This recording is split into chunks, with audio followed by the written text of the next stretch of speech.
નમસ્કાર, હું છું એન્કર અર્પિતા પટેલ. આપ જોઈ રહ્યા છો news snap channel. News snap ચેનલમાં દર્શક મિત્રો આપનું હાર્દિક સ્વાગત છે.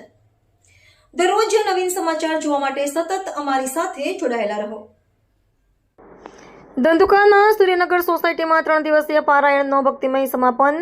અન્નકૂટ મહોત્સવ સાથે બહેનોએ લીધો આધ્યાત્મિક લાભ. અમદાવાદ જિલ્લાના ધંધુકા ક્ષેત્રને ક્ષેત્ર સાળંગપુર તરીકે ઓળખવામાં આવે છે. ધંધુકાની સૂર્યનગર સોસાયટી ખાતે મંત સ્વામી મહારાજની આજ્ઞા અને આશીર્વાદથી 3 દિવસીય શ્રી સ્વામિનારાયણ કથા પારાયણનું ભક્તિમય આયોજન કરવામાં આવ્યું હતું. આ પારાયણ દરમિયાન ભગવાનના આદર્શ વિચારો, સત્સંગના મહિમા અને સદાચારના સંદેશો દ્વારા બહેનોને આધ્યાત્મિક માર્ગદર્શન આપવામાં આવ્યું. મહિલા મંડળ સંચાલિકા ઉલ્લાસબાના માર્ગદર્શન હેઠળ તથા મહિલા મંડળ નિરીક્ષકા વિમળાબેનના સુચારુ આયોજન અને સેવાભાવથી સમગ્ર કાર્યક્રમ સફળતાપૂર્વક સંપન્ન થયો. પારાયણના પ્રથમ દિવસે અંદાજે 40 થી 45, બીજા દિવસે 80 અને ત્રીજા દિવસે આશરે 125 બહેનોએ ઉત્સાહપૂર્વક હાજરી આપી હતી. ત્રણેય દિવસ દરમિયાન બહેનોએ ભાવપૂર્વક કથા વાર્તાનું શ્રવણ કર્યું તેમજ વિવિધ પ્રસાદનો લાભ પણ લીધો. પારાયણના સમાપન પ્રસંગે આજે શ્રી સ્વામિનારાયણ ભગવાનને અન્નકૂટ અર્પણ કરવામાં આવ્યો હતો. મોટી સંખ્યામાં બહેનોએ અન્નકૂટ દર્શન અને પ્રસાદનો લાભ લઈ ભક્તિમય વાતાવરણ સર્જ્યું હતું. આ પ્રસંગે પ્રાર્થના કરવામાં આવી કે ભગવાન શ્રી સ્વામિનારાયણ તથા ગુરુ હરિમંત સ્વામી મહારાજના આશીર્વાદથી તમામ બહેનોમાં સત્સંગ પ્રત્યેની શ્રદ્ધા, સેવા અને આધ્યાત્મિક પ્રવૃત્તિ સતત વધતી રહે અને સૌના જીવનમાં સુખ, શાંતિ અને કલ્યાણ પ્રાપ્ત થાય. Reporter C.K. બારડ.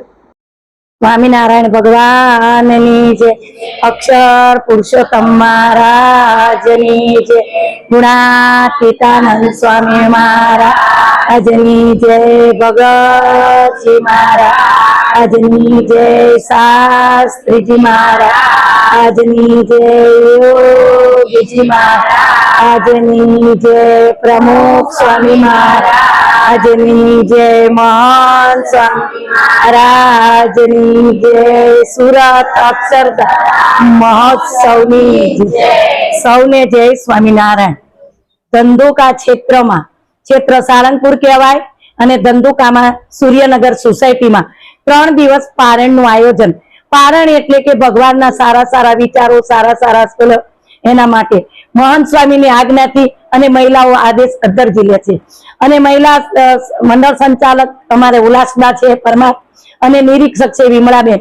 પોતે ખૂબ દાખલો કરી અને 3 દિવસનું આયોજન કર્યું. પહેલા દિવસની સંખ્યા હતી 40 થી 45, બીજે દિવસની સંખ્યા હતી 80 અને ત્રીજા દિવસની 125 સંખ્યા હતી. 3 દિવસ બહેનોના આખ્યાન, જુદા જુદા પ્રસાદ. તો કહેવાનો મહિમા કે આટલું બધું કામ સતત.